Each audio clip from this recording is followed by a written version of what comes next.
football. It's personal between me and you, and I'm going to do you some serious harm, you big stiff idiot. The Untouchable True School Sports Empire proudly presents something the boxing game is missing. Hey, what's going on? It's your boy BT, and I came here to talk some boxing with the thousands of True School Sports subscribers.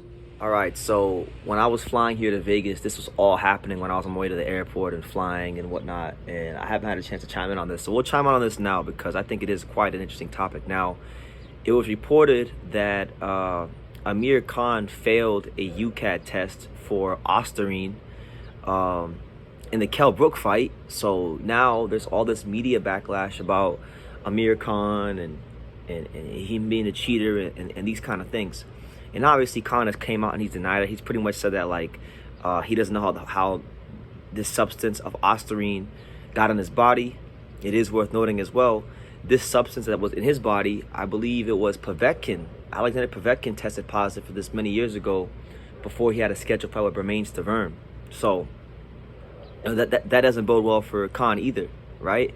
So with that being said, I'll just say this. Before I get into any quotes, I'll just say this. If Khan did take PEDs for the Kell Brook fight, then let this be known, let this be clear here on True School Sports.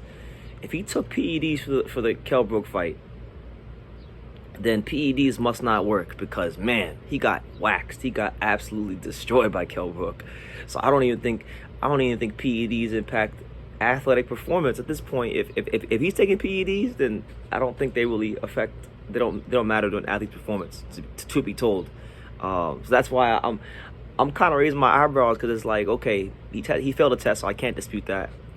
But man, if he did fail the test and he performed like that, then anybody, because I've heard people say that steroids or banned substances, they don't really improve an athlete's performance, and I'm like, are you kidding me? Are you serious?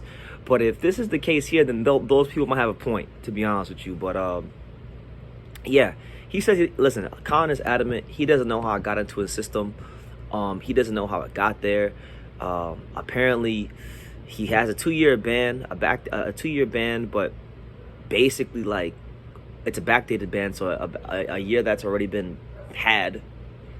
But literally, he's not gonna fight again. I don't think he has any ambition to fight again. He lost. He got retired the way every fighter fears of being retired, by being embarrassed and dropped and beat up all throughout the fight in an uncompetitive fight, and that's just what it is. So we'll see what happens. But Kell Brook has obviously caught wind of this, and he's letting it be known. You know, he let it be known on IFL TV, saying that, I quote, "It makes me sick. I've got 3 beautiful kids, and he's gone in there to try and hurt me on some sort of drug he's been on. It's an effing joke." And he's pretty much just saying, listen, Amir Khan could have badly beaten him up. He could have put him in a wheelchair. He could have done all these things. But he said he's fortunate that he went in there and beat him. And listen, I get where he's coming from. Kell Brook should kind of feel some type of way about it, because he waited so long to get that fight. He went through so much to get that fight mentally for years. People asking him in the streets of the UK, and every boxing reporter on earth asking him, when are you going to fight Khan? When are you going to fight Khan? When are you going to fight Khan? And he finally got it. And then he beats him, right? But then it comes out that the guy was on a banned substance. So I can understand why he feels how he feels. But my thing is, like, man, you beat the shit out of him. Like, yo, just chill out. Like, you beat the shit out of him.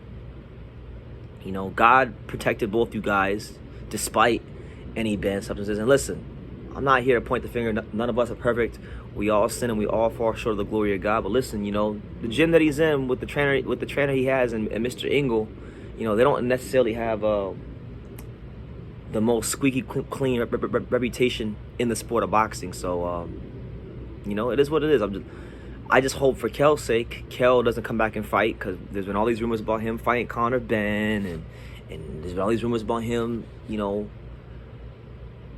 feeling lost in life after boxing. There was that video that came out of him snorting coke, which, really breaks my heart, because I'm a Kell Brook fan, and he needs to get better people around him if they're filming him and snorting coke. And listen, he ain't the first fighter that's on cocaine, and he sure as hell ain't the last. But for one of your quote-unquote friends be filming it and then it gets leaked out there, that's just it's tragic. It's horrible. It's a bad look. So yeah, do I think Amir Khan maybe had ostarine in the system? Probably had it in the system. But to tell you the truth, this is probably one of the only times I'm gonna side with the fighter on them not intentionally taking a substance, only because when the fighter had it in his system,